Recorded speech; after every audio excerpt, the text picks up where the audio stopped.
Čia yra kavinė Svardo universiteto. Matot, kaip fainai čia. Tai kavinė sėdi. Na, kaip jaučiasi fainai. Nėra žmonių beveik, bet padavėja nesutiko kalbėti. Sutarim, kad kitą kartą. Čia tokie vietikiai įdomi, va čia atsidaro ir ten yra rozetės, galima kompiuterį pasiimti. Čia bevėlis internetas, kitam studentai daliai duodamas. Čia mano stalas. Čia visą parą pradirbau. Visas vietas susijėmęs. Mano kompiuteris, užrašai, mineralinis, portfelis. Čia yra man skaitau didžiausias pasiekimas mano. Aš to norėjau visada. Gaila senas jau esu, bet pasiekiau. Bent kad čia esu. Su manim čia labai puikiai priima.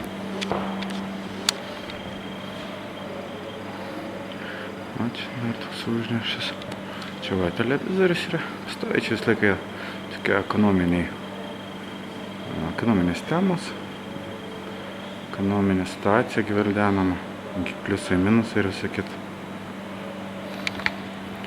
Kas per daug politinė ekonomika nesidomi, bet gal prireiks, aš daugiau verslo žmogus.